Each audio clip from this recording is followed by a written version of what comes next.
উত্তরণ পাবনার আয়োজনে মহান স্বাধীনতা ও জাতীয় দিবস পালন। আলমগীর কবির হৃদয়ের পাঠানো তথ্যচিত্রে বিস্তারিত। দেশের অন্যতম সাহিত্য, সাংস্কৃতিক ও সামাজিক সংগঠন উত্তরণ পাবনার আয়োজনে মহান স্বাধীনতা ও জাতীয় দিবস উপলক্ষে স্বাধীনতা কবিতা পাঠ, দেশাত্মবোধক গান ও মুক্তিযুদ্ধ আলোচনা অনুষ্ঠান অনুষ্ঠিত হয়েছে। 26শে মার্চ বৃহস্পতিবার বিকাল 3টা থেকে সন্ধ্যা 6টা পর্যন্ত পাবনা শহরের 56 নং সময় মার্কেটের দ্বিতীয় তলায় অবস্থিত উত্তরণ পাবনার কেন্দ্রীয় কার্যালয়ে অনুষ্ঠান আয়োজন করা হয়।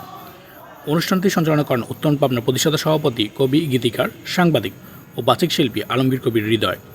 অনুষ্ঠানে প্রধান অতিথি হিসেবে উপস্থিত ছিলেন উত্তরণ পাবনার উপদেষ্টা ও MS গ্রুপের ব্যবস্থাপনা পরিচালক মোহাম্মদ মাহবুবুল আলম ফারুক, উত্তরণ পাবনার উপদেষ্টা ও শিক্ষাবিদ প্রফেসর আব্দুল দাইন সরকার।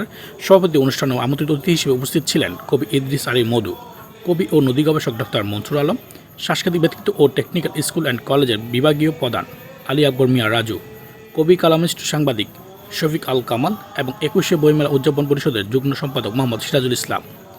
এছাড়া উপস্থিত ছিলেন উত্তরণ পাবনার যুগ্ম সম্পাদক রুদ্র বিশ্বাস ও আরিফুল ইসলাম হেলাল, অর্থ সম্পাদক, কবি ও গীতিকার মরিয়ম বেলারুশি, সাহিত্য সম্পাদক, কবি ও কণ্ঠশিল্পী নীলিমা নীল, সহ সাহিত্য সম্পাদক সৈয়দ সোনিয়া খাতুন, সহ সাংগঠনিক সম্পাদক মোহাম্মদ সিদ্দিকুর রহমান সিদ্দিক, সদস্য কণ্ঠশিল্পী দেলোয়ার হোসেন দিলু ও সাবেক সাধারণ সম্পাদক, কবি ও বাচিক শিল্পী মঞ্জুর ইসলাম প্রমুখ। অনুষ্ঠান শুরুতে জাতীয় সঙ্গীত পরিবেশনের মাধ্যমে অনুষ্ঠানটি শুরু হয়।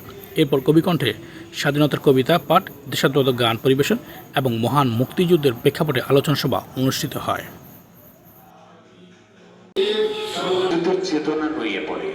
মুক্তিযুদ্ধের চেতনাকে যদি আজ আপনার মতো জেলা ধারণ করতে না পারে, তাহলে সত্যিই আমাদের স্বাধীনতার লজ্জা, আমাদের লজ্জা। এই লজ্জা থেকে বের হতে হবে।